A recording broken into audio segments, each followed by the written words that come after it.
ঠিক যেমনি সুস্থ তোমার কণ্ঠের ঘা।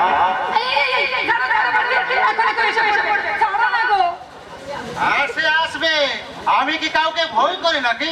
শুনে নাই সেই হিন্দি ছবির নাম প্যার কিয়া তো ডরনা কিয়া।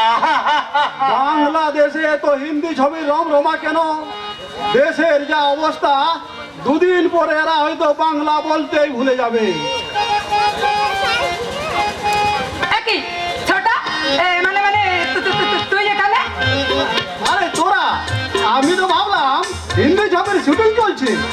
নাটক না করে বাস্তবিকে ফিরে আয়। ওদের মাঝে তোরা যে আরম্ভ করেছিস তাতে আমার নয়, তোদের নাটক যে কতদিন চলবে সেটাই ভাবছি। নাটক নয় বন্ধু, এটাই সত্যি। আজ যেটাকে নাটক বলে উপহাস করছি তাকে বাস্তবিক রূপ দিয়ে দেখ। আমি তোকে বুঝিয়ে দেব যে আমি সিনেমার নায়ক প্রসেনজিৎ নয়, আমি আনন্দ সেন শর্মা। আমার হিসাব 2 2 4 5 নয়। কিরে মুখপুরি, এমনি করে আর কতদিন জল ফেলে জল আনতে যাবি? সেটা আর আমাকে বলে দিতে হবে কেন? যা বলার সেটা তো মূল আসামি বলে দিয়ে গেল। তা হয়তো বলে গেছি, তবু আমার ভয় হয় রে বোন। আনন্দ বড় লোকের ছেলে, তাই ওদের মতিগতি বুঝার সাহায্য আমাদের মতো গরিবদের নেয়।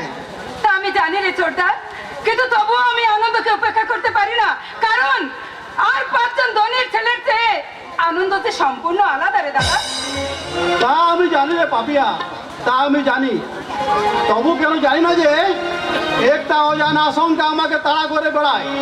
আমি ঘুমের ঘরে স্বপ্ন দেখি কোন এক শয়তান যেন তোকে আমাদের বুক থেকে ছিনিয়ে নিয়ে যাবে।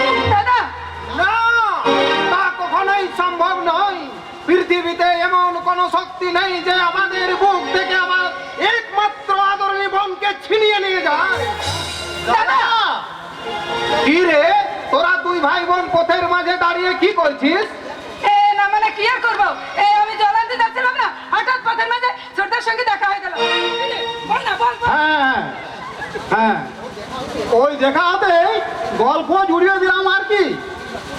তুই মুখ পুড়ে যাবি নাকি দাদাকে সব বলবো?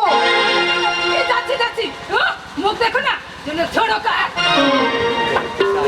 কি যেন বলবি বলছিলি পঙ্কজ?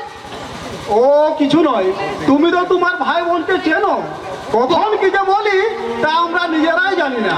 তোদের 2টো পাগলকে নিয়েই তো আমি বেঁচে আছি রে ভাই। তোরাই আমার ইহকাল পরকাল সব কিছু। কিন্তু দাদা, তোমার কারখানা কি তাহলে এখন খোলার কোনো সম্ভব নেই, কারণ সুভাষের মৃত্যুর ক্ষতিপূরণ না দিলে আমরা কেউ কাজে যোগ দেব না। তোমাদের দাবি নিশ্চয় অন্যায্য নয়, কিন্তু মালিক পক্ষ কি বলেছে? ওরা এখন গায়ের জোর দেখাতে চাইছে, বলছে অবিলম্বে কাজে যোগ না দিলে ওরা কর্মী ছাঁটাই করবে।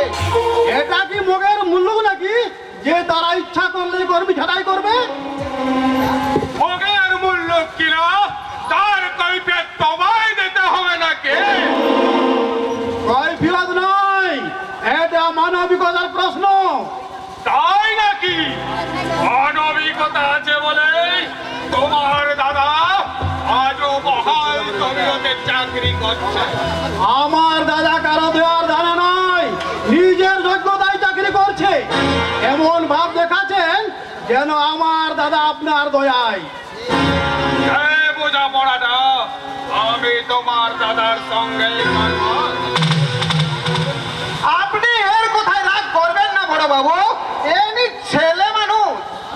কথাগুলো কিন্তু ছেলে মানুষের মতো নয় প্রভাত বাবু, হালকা ভাত, তাই যেখানে খুশি নাচতে ইচ্ছা হয়।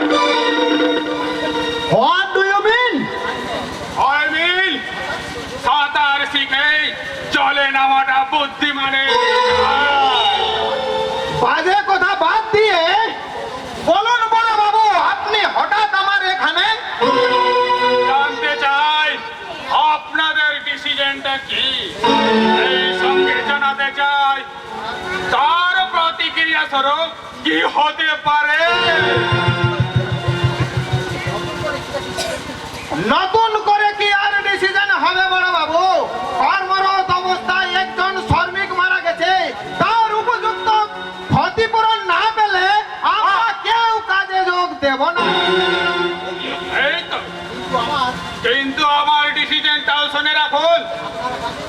আপনারা কাজে যোগ দেবেন এবং কোন রকম ক্ষতিপূরণ নয়। Do you understand? আপনি কি এখানে ভয় দেখাতে এসেছেন? না, বুঝিয়ে দিতে এসেছি যে শ্রমিক নেতা হলে শ্রমিকদের কাছে তার সম্মান যতখানি, দায়িত্ব ততখানি, আর বিপদের পরিমাণটা তার চেয়েও অনেক বেশি। But who are you? ও আমার একমাত্র ছোট বোন বড় বাবু। তাহলে তো বিপদের পরিমাণটা তার মানে অনেকটা জলের মতো সোজা। তবে এখন নয়, পরে হয়ে যাবে। আজ আমি আসি, আশা করি আগামী কয়েকদিনের মধ্যে সম্পূর্ণ অর্থহীনী ভাবে আপনাকে কাজে জয়েন করাতে পারবো। নইলে বিদায় আমার নাম বিশান সেন শর্মা। দাদা, দাদা, আমার মনে হয় আমাকে ঘিরেই তোমাদের জীবনে একটা অশান্তির ছায়া ডেকে আনবে দাদা। ওরে বোন, নিয়তির অমোঘ বিধানে যদি কোনোদিন তা নেমে আসে, তাহলে আমরা দুই ভাই বুক পেতে সেই কালো ছায়ার প্রতিবিধান করব। তবু তোর গায়ে এতটুকু কাটার জোড়া লাগতে দেব না রে বোন, দেব না।